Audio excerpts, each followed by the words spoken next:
Hello ಮುದ್ದು ಮಕ್ಕಳ, ಎಲ್ರು ಹೇಗಿದ್ದೀರಾ? ನಾನ್ ನಿಮ್ಮ ಸೈನ್ಸ್ ಟೀಚರ್ ಅರ್ಚನಾ. ನಾನಿವತ್ತು ನಿಮ್ಗೋಸ್ಕರ ಒಂದು ಮೋಸ್ಟ್ ಇಂಟ್ರೆಸ್ಟಿಂಗ್ ಆಗಿರೋಂತಹ ಒಂದು ಟಾಪಿಕ್ ಜೊತೆ ಬಂದಿದ್ದೀನಿ.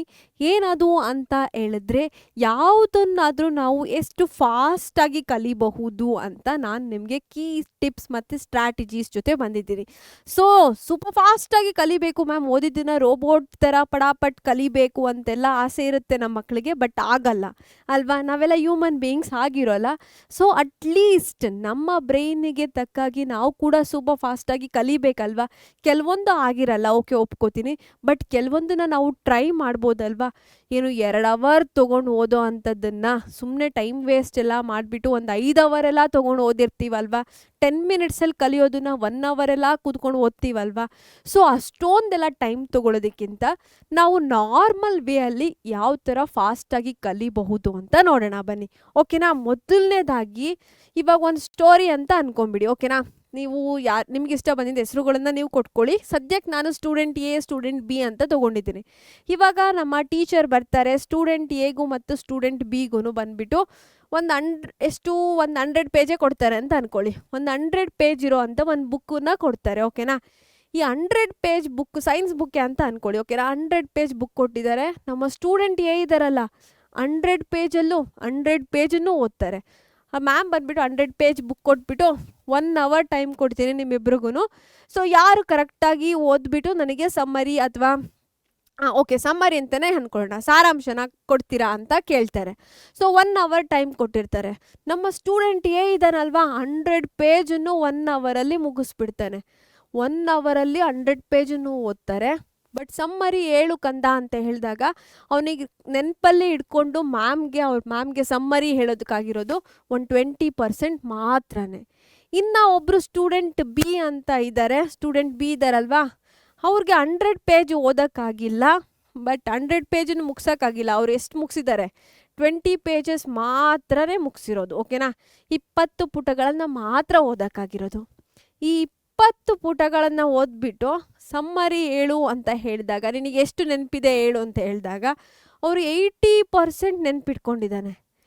ಇವಾಗ ನನಗೆ ನೀವು ಕಮೆಂಟ್ ಸೆಕ್ಷನಲ್ಲಿ ತಿಳಿಸಿ, ಯಾರು ಕರೆಕ್ಟಾಗಿ ಪರ್ಫೆಕ್ಟಾಗಿ ಓದಿದ್ದಾರೆ ಅಂತ. ಸ್ಟೂಡೆಂಟ್ ಎ ಓದಿದ್ದಾರಾ, ಸ್ಟೂಡೆಂಟ್ ಬಿ ಓದಿದ್ದಾರಾ? ಯಾರು ಕರೆಕ್ಟಾಗಿ ಓದಿ ಅರ್ಥ ಮಾಡಿಕೊಂಡು ನೆನಪಿನಲ್ಲಿ ಇಟ್ಕೊಂಡಿದ್ದಾರೆ ಅಂತ ಹೇಳಿ ನನಗೆ ಸ್ಟೂಡೆಂಟ್ ಎನಾ ಸ್ಟೂಡೆಂಟ್ ಬಿನಾ ನನಗೆ ಕಮೆಂಟ್ ಸೆಕ್ಷನಲ್ಲಿ ತಿಳಿಸಿ ಮಕ್ಕಳ. ಓಕೆ, ಇವಾಗ ನೀವು ಡಿಸೈಡ್ ಮಾಡಿ, ಹಾಗೆ ಥಿಂಕ್ ಮಾಡಿ, ನೀವು ಈ ಕ್ಯಾಟಗರಿಯಲ್ಲಿ ಇದ್ದೀರಾ ಅಥವಾ ಈ ಕ್ಯಾಟಗರಿಯಲ್ಲಿ ಇದ್ದೀರಾ ಅಂತ ನಿಮ್ಮನ್ನೇ ನೀವು ಸ್ವಲ್ಪ ಅನಲೈಸ್ ಮಾಡ್ಕೊಳ್ಬೇಕಾಗತ್ತೆ. ಓಕೆ, ನೆಕ್ಸ್ಟ್ ಬಂದುಬಿಟ್ಟು ಯು ಆರ್ ನಾಟ್ ಸ್ಲೋ. ನೀವು ನಿಧಾನವಾಗಿ ಇಲ್ಲ ಮ್ಯಾಮ್, ನನಗೇನೋ ಪ್ರಾಬ್ಲಮ್ ಇದೆ ಅದಕ್ಕೋಸ್ಕರ ನಾನು ನಿಧಾನ ಓದ್ತೀನಿ, ಆ ಥರ ಏನಿಲ್ಲ. ಓಕೆನಾ? Certain cases exceptional, okay agreed, but ನಾವು ಓದ್ತಿರೋ ವೇ ಕೂಡ ಇದೆಯಲ್ವಾ, ಅದು ಮ್ಯಾಟ್ರ್ ಆಗುತ್ತೆ. ನಾವು ಹೇಗೆ ಓದ್ತಿದ್ದೀವಿ ಅನ್ನೋದು ಮ್ಯಾಟರ್ ಆಗಿರುತ್ತೆ. ಓಕೆನಾ? ನಾವೆಲ್ಲ ದೈಹಿಕವಾಗಿ ಆರೋಗ್ಯವಾಗಿ ಇದ್ದೀವಿ, ಬಟ್ ಸ್ಟಿಲ್ ನಮಗೆ ಓದೋಕ್ಕಾಗ್ತಿಲ್ಲ ಅಂತ ಹೇಳಿದ್ರೆ ನಮ್ಮಲ್ಲಿ ಅಲ್ಲ ಪ್ರಾಬ್ಲಮ್ಮು, ನಾವು ಹೇಗೆ ಓದ್ತಿದ್ದೀವಲ್ವಾ ಅದರಲ್ಲೇ ಇರೋದು ಪ್ರಾಬ್ಲಮ್. ಸೊ ಏನು ಪ್ರಾಬ್ಲಮ್ ಅಂತ ನೋಡೋಣ ಬನ್ನಿ. ನಮ್ಮ ಬ್ರೈನಿಗೆ ಈ ಇನ್ಫಾರ್ಮೇಷನ್ ಎಲ್ಲ ಇಷ್ಟ ಆಗಲ್ಲ. ಅದಕ್ಕೆ ಇವಾಗ ಸುಮ್ಮನೆ ನೀವೇನೋ ಬಂದುಬಿಟ್ಟು ಹೇಳ್ತಿದ್ರೆ ಅದನ್ನೆಲ್ಲ ಆರಾಮಾಗಿ ಕೇಳಿಸ್ಕೊಳ್ಳುತ್ತೆ. ಓಕೆ ಕೇಳಿಸ್ಕೊಳ್ಳುತ್ತೆ ಅಂದ್ಕೊಳ್ಳೋಣ, ನೆನ್ಪಿಟ್ಕೊಳ್ಳಲ್ಲ, ಬೇಗ ಮರ್ತೋಗ್ಬಿಡತ್ತೆ. ಬಟ್ ಬ್ರೈನಿಗೆ ನೀವು ಸ್ಟೋರೀಸು, ಎಮೋಷ್ನಲ್ ಇರೋವಂತಹ ಸ್ಟೋರೀಸು ಅಥವಾ ನಮ್ಮ ಇನ್ಸ್ಟಾಗ್ರಾಮ್ ರೀಲ್ಸು, ಮೂವೀಸು, ಈ ಥರ ಎಲ್ಲ ಮಿಕ್ಸ್ಡ್ ಎಮೋಷನ್ಸ್ ಇರೋವಂಥದ್ದನ್ನೆಲ್ಲ ಕೊಟ್ಟರೆ ಆರಾಮಾಗಿ ನೆನ್ಪಿಟ್ಕೊಳ್ಳುತ್ತೆ. ವಿಷುವಲಿ ಏನೆಲ್ಲ ಇರುತ್ತೆ ನೋಡಿ, ವಿಷುವಲೈಸ್ ಅಥವಾ ಚಿತ್ರೀಕರಣ ಮುಖಾಂತರ ಏನೆಲ್ಲ ಇರುತ್ತೆ ಅಲ್ವಾ, ಅದನ್ನೆಲ್ಲ ನಮ್ಮ ಬ್ರೈನ್ ತುಂಬ ಚೆನ್ನಾಗಿ ನೆನ್ಪಿಟ್ಕೊಳ್ಳುತ್ತೆ. ಸುಮ್ಮನೆ ನೀನು ಬಂದುಬಿಟ್ಟು ಡೇಟಾನ ಎಂಟ್ರಿ ಮಾಡ್ತೀರಲ್ವ ನಮ್ಮ ಕಂಪ್ಯೂಟರ್ಗೆ, ಆ ಥರ ಎಲ್ಲ ನಮ್ಮ ಬ್ರೈನ್ ನೆನ್ಪಿಟ್ಕೊಳ್ಳಲ್ಲ. ಓನ್ಲಿ ಅದೇನಾದರೂ ಶಾಕಿಂಗ್, ಎಂಟರ್ಟೈನ್ಮೆಂಟ್, ಅದಕ್ಕಿಷ್ಟ ಆಗಿರೋ ಥರ ವಿಷುವಲಿ ಇರೋವಂಥದ್ದಾದರೆ ಕಾಂಟೆಂಟ್ ಆರಾಮಾಗಿ ನೆನ್ಪಿಟ್ಕೊಳ್ಳುತ್ತೆ. ಸೊ ನೀವೇನು ಹೇಳಬೇಕು, ನಮ್ಮ ಟೆಕ್ಸ್ಟ್ ಬುಕ್ಕನ್ನು ನೀವು ಸುಮ್ಮನೆ ಲೈನ್ ಬೈ ಲೈನ್ ಏನು ಸಾಲುಗಳ ನಂತರ ಸಾಲನ್ನು ಓದ್ತಾ ಹೋದರೆ ನಮ್ಮ ಬ್ರೈನಿಗೆ ಇಷ್ಟ ಆಗಲ್ಲ, ಅದು ನೆನ್ಪಿಟ್ಕೊಳ್ಳಲ್ಲ.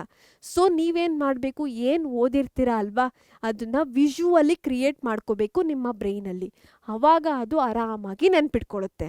ಸೊ ನೀವೇನಾದ್ರೂ ಸುಮ್ಮನೆ ಬೈಹರ್ಟಾಗಿ ಇನ್ಫಾರ್ಮೇಷನ್ ಕೊಡ್ತಿದ್ರೆ ಅದು ಆರಾಮಾಗಿ ಮರ್ತೋಗ್ಬಿಡುತ್ತೆ ಮಕ್ಕಳ. ಇವಾಗ ನಾಳೆ ಎಕ್ಸಾಮ್, ಇವತ್ತು ಕೂತ್ಕೊಂಡು ಓದಿರ್ತೀರಾ, ಒಂದು ಅರ್ಧ ಬರ್ಧ ನೆನಪಿರುತ್ತೆ, ಎಕ್ಸಾಮಲ್ಲಿ ಹೋಗ್ಬಿಟ್ಟು ಬರೆದ್ಬಿಟ್ಟು ಮಾರ್ಕ್ಸ್ ತೊಗೋತೀರಾ. ಬಟ್ ಲಾಂಗ್ ಟರ್ಮ್ವರೆಗೂ ನೆನಪಿರಬೇಕು ಅಂತ ಹೇಳಿದ್ರೆ ನಿಮ್ಮ ಬ್ರೈನ್ ಇಷ್ಟ ಆಗೋ ಥರ ನೀವು ಸ್ಟೋರೀಸ್ ವಿಜುವಲಿ ಕ್ರಿಯೇಟೆಡ್ ಆಗಿರೋ ಥರ ಫಿಕ್ಸ್ ಆದರೆ ಮಾತ್ರ ನಿಮ್ಮ ಬ್ರೈನಲ್ಲಿ ಅದು ಉಳಿಯೋದು. ಓಕೆ, ನೆಕ್ಸ್ಟ್ ಬಂದುಬಿಟ್ಟು ನೆಟ್ಫ್ಲಿಕ್ಸ್ ಮೆಥಡ್ ಅಂತ ಅಂದ್ಕೊಳ್ಳಿ. ಇವಾಗ ಯಾವುದಾದ್ರೂ ವೆಬ್ ಸೀರೀಸ್ ನೋಡ್ತಾ ಇದ್ದೀರಾ ಅಂತ ಅಂದ್ಕೊಳ್ಳಿ. ನಿಮಗೆ 5 ವೆಬ್ ಸೀರೀಸ್ ನೋಡಿದ್ರೂ ಸಮಾಧಾನ ಆಗಿರಲ್ಲ. ನೆಕ್ಸ್ಟ್ ನೋಡಬೇಕು ಅಂತ ಅನ್ನಿಸ್ತಾ ಇರುತ್ತೆ ಅಲ್ವಾ. ಆ ಟೆಂಡೆನ್ಸಿ ಇರುತ್ತೆ, ಈಗರ್ನೆಸ್ ಇರುತ್ತೆ, ನೆಕ್ಸ್ಟ್ ಎಪಿಸೋಡ್ ಅಂತ ಹೋಗ್ತಾನೇ ಇರ್ತೀವಿ ಅಲ್ವಾ. 5 ಅವರ್ ಕೂತ್ಕೊಂಡು ಕಂಟಿನ್ಯೂಸ್ ಆಗಿ ನೋಡಿರೋ ಅಂತಹ ಸಾಧ್ಯತೆಗಳು ಇದ್ದಾವೆ. ಯಾಕೆ ಆ ಥರ ಆಗುತ್ತೆ ಅಂತ ಹೇಳಿದ್ರೆ, ಒಂದು ಕ್ಯೂರಿಯಾಸಿಟಿ ಬಿಲ್ಡ್ ಆಗಿರುತ್ತೆ ಅಲ್ವಾ. ಎವ್ರಿ ಎಪಿಸೋಡ್ ಎಂಡ್ ಆಗುವಾಗ ಏನಾದರೂ ಒಂದು ಎಕ್ಸೈಟ್ಮೆಂಟ್ ಇರುತ್ತೆ, ಕ್ಯೂರಿಯಾಸಿಟಿ ಇರುತ್ತೆ, ನೆಕ್ಸ್ಟ್ ಎಪಿಸೋಡ್ ನೋಡಬೇಕು ಅಂತ ಅನ್ನಿಸ್ತಿರುತ್ತೆ. ನಮ್ಮ ಟೆಕ್ಸ್ಟ್ ಬುಕ್ ಆ ಥರ ಅಲ್ವಲ್ಲ, ಏನು ಎಕ್ಸೈಟ್ಮೆಂಟ್ ಇರಲ್ಲ, ಜಸ್ಟ್ ಲೈನ್ ಬೈ ಲೈನ್ ಅಕ್ಷರಗಳೇ ಇರುತ್ತೆ. ಈ ಥರ ನೀವು ಡಲ್ಲಾಗಿ ಎಕ್ಸ್ಪ್ರೆಸ್ ಮಾಡಿದ್ರೆ ನಮ್ಮ ಬ್ರೈನ್ ಹೇಳುತ್ತೆ ಇದೇನು ನೆಟ್ಫ್ಲಿಕ್ಸ್ ವೆಬ್ ಸೀರೀಸ್ ಅಲ್ಲ, ನೀನು ವೆಬ್ ಸೀರೀಸೇ ಹೋಗಿ ನೋಡ್ಕೊ ಅಂತ. ಸೊ ನಾವು ಏನು ಓದ್ತಿದ್ದೀವಿ ಅದನ್ನೇ ನಾವು ಇಂಟ್ರೆಸ್ಟಿಂಗ್ ಮಾಡ್ಕೋಬೇಕು, ಕ್ಯೂರಿಯಾಸಿಟಿ ಆಗಿ ಕನ್ವರ್ಟ್ ಮಾಡ್ಕೋಬೇಕು. ಹೇಗೆ ಮಾಡ್ಕೊಳ್ಳೋದು ಅಂತ ಹೇಳಿದ್ರೆ, ನಮ್ಮ WH ಕ್ವೆಶ್ಚನ್ಸ್ ಅಂತ ಹೇಳ್ತೀವಲ್ವ, what, when, where, whom, how, why ಅಂತೆಲ್ಲ ಇದೆಯಲ್ವಾ. ಯಾಕೆ, ಏನು, ಹೇಗೆ, ಯಾರು, ಹೇಗೆ ಅಂತೆಲ್ಲ ಏನೇನೋ ಕ್ವೆಶ್ಚನ್ ಬರುತ್ತೆ ಅಲ್ವಾ, ಎಲ್ಲಿ ಅಂತೆಲ್ಲ. ಆ ಕ್ವೆಶ್ಚನ್ಸಿಗೆ ನೀವು ನಿಮ್ಮ ಟೆಕ್ಸ್ಟನ್ನು ಕನ್ವರ್ಟ್ ಮಾಡ್ಕೋಬೇಕು. ಓಕೆ, ನಮ್ಮ ಸಿಲೆಬಸ್ಸಲ್ಲಿ ಯಾಕೆ ಈ ಟಾಪಿಕನ್ನು ಕೊಟ್ಟಿದ್ದಾರೆ, ಇದ್ರ ಅಪ್ಲಿಕೇಶನ್ ಏನು, ಇದ್ರ ಯೂಸಸ್ ಏನು, ಈ ಥರ ನೀವು ಕಂಟೆಂಟನ್ನು ಬಿಲ್ಡ್ ಮಾಡ್ತಾ ಹೋದಾಗ ನಿಮಗೆ ಕ್ಯೂರಿಯಾಸಿಟಿ ಬರುತ್ತೆ. ಓಕೆನಾ, ಕುತೂಹಲ ಆಗುತ್ತೆ. ಆವಾಗ ನಿಮಗೆ ಓದಬೇಕು ಅಂತ ಅನಿಸುತ್ತೆ. ಸೊ ಟಾಪರ್ ಇದನ್ನು ಈ ಥರ ಕ್ವೆಶ್ಚನ್ಸಿಗೆ ಕನ್ವರ್ಟ್ ಮಾಡ್ಕೊಂಡಿರ್ತಾರೆ. ವೈ, ವೇರ್, ಹೌ, ಈ ಥರ ಎಲ್ಲ ಬರುತ್ತೆ ಅಲ್ವಾ. ಇದಕ್ಕೆ ಎಲ್ಲದನ್ನು ಕನ್ವರ್ಟ್ ಮಾಡಿಕೊಂಡ್ರೆ ನಿಮ್ಮ ಸಬ್ಜೆಕ್ಟ್ ಕೂಡ ವೆಬ್ ಸೀರೀಸ್ ಥರ ಇಂಟ್ರೆಸ್ಟಿಂಗ್ ಆಗುತ್ತೆ. ಓಕೆನಾ ಮಕ್ಕಳ. ಸೊ ನೆಕ್ಸ್ಟ್ ಏನಿದೆ ಅಂತ ಹೇಳಿದರೆ, why toppers finish chapters faster ಅಂತ ಇದೆ ಅಲ್ವಾ. ಸೊ ಅವರೆಲ್ಲ ಏನು ಮಾಡ್ತಾರೆ, ಇಲ್ಲಿಗೆ ಕನೆಕ್ಟ್ ಮಾಡ್ಕೋತಾರೆ. ಅವರ ಕಾಂಟೆಂಟನ್ನು ಕ್ಯೂರಿಯಸ್ ಆಗಿ ಎಕ್ಸೈಟೆಡ್ ಆಗಿರೋ ಥರ ಬಿಲ್ಡ್ ಮಾಡ್ತಾರೆ. ಅದು ನಮ್ಮ ಕೈಯಲ್ಲಿರುತ್ತೆ. ನಮಗೆ ಇಂಟ್ರೆಸ್ಟ್ ಇದ್ದರೆ ನಾವು ಸ್ಟೋರೀಸನ್ನು ಬಿಲ್ಡ್ ಮಾಡ್ತೀವಲ್ವಾ. ಸೊ ಅದೇ ಥರ ನೆಕ್ಸ್ಟ್ ಪೇಜ್ ಆದಮೇಲೆ ನೆಕ್ಸ್ಟ್ ಪೇಜ್ ಅಂತ ಓದ್ತಾ ಹೋಗ್ತೀವಿ. ಓಕೆನಾ. ಓಕೆ, ಏನಿದು 90 ಸೆಕೆಂಡ್ ರೂಲ್ ಅಂತ ಹೇಳಿದ್ರೆ, ಎಷ್ಟೋ ಮಕ್ಕಳಿಗೆ ಕಂಟಿನ್ಯೂಸ್ ಆಗಿ 1 ಅವರ್ ಓದೋಕ್ಕಾಗಿರಲ್ಲ. ಅಕಸ್ಮಾತ್ ಕಷ್ಟಪಟ್ಟು 1 ಅವರ್ ಓದಿದ್ರಾ, ಅದಾದಮೇಲೆ ಅಪ್ಪ ಸಾಕು ಇವತ್ತಿಗೆ ಓದಿದ್ದೀನಿ ಅಂತ ಹೇಳ್ಬಿಟ್ಟು ಎದ್ದು ಹೋಗ್ಬಿಡ್ತಾರೆ. ಆ ಥರ ಮಾಡಬೇಡಿ ಮಕ್ಕಳ. ಬೇಗ ನಿಮ್ಮ ಬ್ರೈನ್ ಹೇಳ್ಬಿಡುತ್ತೆ, ನನಗಿನ್ನ ತೊಗೊಳಕ್ಕಾಗಲ್ಲ, ಸುಸ್ತಾಯಿತು, ಒಂದು 10 ನಿಮಿಷ ಆಟ ಆಡ್ಕೊಂಬರೋಣ, ಒಂದು 10 ನಿಮಿಷ ಸ್ಕ್ರೋಲ್ ಮಾಡೋಣ ಅಂತ ಅನಿಸುತ್ತೆ. ನೀವು ಅನಿಸಿದ ತಕ್ಷಣವೇ ಓದೋ ಜಾಗದಿಂದ ಎದ್ದು ಓದ್ರಿ ಅಂತ ಹೇಳಿದ್ರೆ ಮತ್ತೆ ನೀವು ಅದೇ ಜಾಗಕ್ಕೆ ಬಂದು ಕೂತ್ಕೊಳ್ಳೋದಕ್ಕೆ ಸಿಕ್ಕಾಪಟ್ಟೆ ಸಮಯ ತಗೊಳುತ್ತೆ. ಟೈಮ್ ವೇಸ್ಟ್ ಸಿಕ್ಕಾಪಟ್ಟೆ ಆಗುತ್ತೆ. ಒಂದು 90 ಸೆಕೆಂಡ್ ಪುಷ್ ಮಾಡಿಬಿಡಿ. ಓಕೆನಾ. ಜಸ್ಟ್ 1.5 ಮಿನಿಟ್ ನಾನು ಓದ್ತೀನಿ ಅಂತ ಪುಷ್ ಮಾಡಿದ್ರೆ ನೆಕ್ಸ್ಟ್ 90 ಸೆಕೆಂಡ್ ಈ 1.5 ಮಂತ್ ರಿಲ್ಯಾಕ್ಸ್ ಆಗಿ ಅದೇ ಜಾಗದಲ್ಲಿ ಕಾಮಾಗಿ ಇದ್ದರೆ ನೆಕ್ಸ್ಟ್ ನೀವು ಕುತ್ಕೊಂಡು ಓದೋದಕ್ಕೆ ಕಂಟಿನ್ಯೂಟಿ ಸಿಗುತ್ತೆ. ಓಕೆನಾ ಮಕ್ಕಳ. ಸೊ 90 ಸೆಕೆಂಡ್ ನಿಮ್ಮ ಬ್ರೈನನ್ನು ಕಂಟ್ರೋಲ್ ಮಾಡಿ. ನಿಮಗೆ ಓದೋಕ್ಕಾಗಲ್ಲ ಅಂತ ಅನಿಸ್ತಿದೆ ಅಲ್ವಾ, ಆ ಟೈಮಲ್ಲಿ ಜಸ್ಟ್ 1.5 ಮಿನಿಟ್ 90 ಸೆಕೆಂಡ್ಸ್ ಇಲ್ಲ ನಾನು ಓದ್ತೀನಿ ಎಸ್ ಐ ಕ್ಯಾನ್ ಅಂತ ಹೇಳ್ಬಿಟ್ಟು ನಿಮ್ಮನ್ನು ನೀವು ಪುಷ್ ಮಾಡಿ ಅದಾದಮೇಲೆ ನೀವು ಓದೋದಕ್ಕೆ ಶುರು ಮಾಡ್ತೀರಾ. ಓಕೆನಾ. ಅದೇ ಇದು 90 ಸೆಕೆಂಡ್ ರೂಲ್ ಅಂತ. ಓಕೆ, ನೆಕ್ಸ್ಟ್ ಬಂದುಬಿಟ್ಟು ಸೈನ್ಸ್ ಆಫ್ ಸ್ಪೀಡ್ ಲರ್ನಿಂಗ್ ಇದೆ ಅಲ್ವಾ. ಮೊದಲನೇದು ಬೈ ಹಾರ್ಟ್ ಹಾಕೋ ಆಗಿಲ್ಲ. ಬೈ ಹಾರ್ಟ್ ಹಾಕ್ತಾ ಇದ್ದೀರಾ ಅಂತ ಹೇಳಿದ್ರೆ ಆ ಸಮಯಕ್ಕೆ ಅದು ನೆನಪಿರುತ್ತೆ, ಕಲ್ತಿರ್ತೀರ. ಅದಾದಮೇಲೆ 1-2 ಅವರ್ ಬಿಟ್ಟು ಓದ್ತೀರ ಅಂತ ಹೇಳಿದ್ರೆ ನಿಮಗೆ ಅರ್ಧ ಬರ್ಧ ಗೊತ್ತಾಗ್ತಿರತ್ತೆ. ನೆಕ್ಸ್ಟ್ ಡೇ ಅಂತ ಹೇಳಿದ್ರೆ ಪೂರ ಎಲ್ಲ ಮರ್ತೋಗಿರುತ್ತೆ. ಸೊ ನೀವೇನು ಮಾಡಬೇಕು, ಅರ್ಥ ಮಾಡ್ಕೋಬೇಕು ಟಾಪಿಕ್ಕನ್ನು. ಓಕೆನಾ. ರೋಟ್ ಲರ್ನಿಂಗ್ ಇರಬಾರ್ದು. ನೆಕ್ಸ್ಟ್ ಏನಪ್ಪ ಅಂತ ಹೇಳಿದ್ರೆ ಆ್ಯಕ್ಟಿವ್ ಅಕ್ವಿಸಿಷನ್ ಇರಬೇಕು. ಈ WH ಕ್ವೆಶನ್ಸ್ ಅಂತ ಹೇಳಿದ್ನೆಲ್ಲ ಅದಕ್ಕೆ ಕನೆಕ್ಟ್ ಮಾಡ್ಕೊಳ್ಬೇಕು. ಓದಿದ್ದನ್ನು ರಿವೈಸ್ ಮಾಡ್ತಾನೇ ಇರಬೇಕು. ಓಕೆನಾ. ಅದು ತುಂಬ ಇಂಪಾರ್ಟೆಂಟ್. ನೆಕ್ಸ್ಟು ಎಲ್ಲ ದಿನವೂ ನಾನು ಎಕ್ಸಾಮಿಗೆ ಪ್ರಿಪೇರ್ ಆಗ್ತಾ ಇದ್ದೀನಿ ಅಂತ ಫೀಲ್ ಆಗ್ತಾ ಇದ್ದರೆ ನಿಮಗೆ ರಿಯಲ್ ಎಕ್ಸಾಮ್ ದಿನ ಇರುತ್ತಲ್ಲ, ಅದು ಜಸ್ಟ್ ನೀವು ಇನ್ನೊಂದು ದಿನ ಅಂತ ಫೀಲ್ ಮಾಡ್ತೀರಾ. ಆ ಎಕ್ಸಾಮ್ ಪ್ರೆಷರ್ ಎಲ್ಲ ಇರಲ್ಲ. ಪ್ರತಿದಿನ ನೀವೇನು ಮಾಡ್ತಿದ್ದೀರಾ, ಕಲಿತಾ ಇದ್ದೀವಿ ಅಂತ ಹೇಳಿದ್ರೆ ಎಕ್ಸಾಮ್ ಟೆನ್ಷನ್ ಇರಲ್ಲ. ಇಲ್ಲ ಮ್ಯಾಮ್ ನಾನು ಎಕ್ಸಾಮ್ ಇದೆ ಅಂತ ಹೇಳಿದ್ರೆ 1 ದಿನ ಹಿಂದೆ ಓದ್ತೀನಿ ಅಂತ ಹೇಳಿದ್ರೆ ಅವಾಗ ನಿಮ್ಮ ಪ್ರೆಷರ್ ಎಷ್ಟಿರುತ್ತೆ ಅಂತ ನಿಮಗೆ ಗೊತ್ತಾಗುತ್ತೆ. ಎಕ್ಸ್ಪೀರಿಯನ್ಸ್ ಮಾಡ್ತೀರಾ. ಸೊ ಆ ಥರ ಲಾಸ್ಟ್ ಮಿನಿಟ್‌ವರ್ಗೂನು ತಡ್ಕೋಬೇಡಿ. ನೀವೇನು ಮಾಡಬೇಕು, ಡೈಲಿ ಓದ್ತಾ ಇದ್ದರೆ ನಿಮ್ಮ ಪ್ರೆಷರ್ ಏನಾಗ್ತಿರುತ್ತೆ, ಕಡಿಮೆ ಆಗ್ತಿರುತ್ತೆ. ನೀವು ಡೈಲಿ ಓದ್ತಾ ಇಲ್ಲ ಅಂತ ಹೇಳಿದ್ರೆ ನಿಮ್ಮ ಪ್ರೆಷರ್ ಏನಾಗ್ತಿದೆ, ಜಾಸ್ತಿ ಆಗ್ತಾ ಇದೆ ಅಂತಲೇ ಅರ್ಥ ಮಕ್ಕಳ. ಓಕೆನಾ? ಸೊ ನೆಕ್ಸ್ಟ್ ಏನಪ್ಪ ಅಂತ ಹೇಳಿದ್ರೆ, ನಮ್ಮ ಬ್ರೈನು ಯಾವಾಗ ಕಲಿಯುತ್ತೆ, ಸಿಕ್ಕಾಪಟ್ಟೆ ಆ್ಯಕ್ಟಿವ್ ಆಗಿರುತ್ತೆ ಅಂತ ಹೇಳಿದ್ರೆ, ನೀವು ಮಾರ್ನಿಂಗ್ ಟೈಮ್ ಇದೆ ಅಲ್ವಾ, ಎದ್ದೇಳ್ತೀರ ಅಲ್ವಾ, ಈ ಬೆಳಗ್ಗೆ ಸಮಯ ಏನು 5ರಿಂದ 8 ಅಂತೆಲ್ಲ ಹೇಳ್ತಾರಲ್ವಾ, ಈ ಮಾರ್ನಿಂಗ್ ಟೈಮಲ್ಲಿ ನೀವು ಕೂಡ ಅವಾಗ ತಾನೇ ನಿದ್ದೆ ಮಾಡಿ ಎದ್ದಿರ್ತೀರ. ತುಂಬ ಫ್ರೆಶನ್ ಅಪ್ ಆಗಿರ್ತೀರ.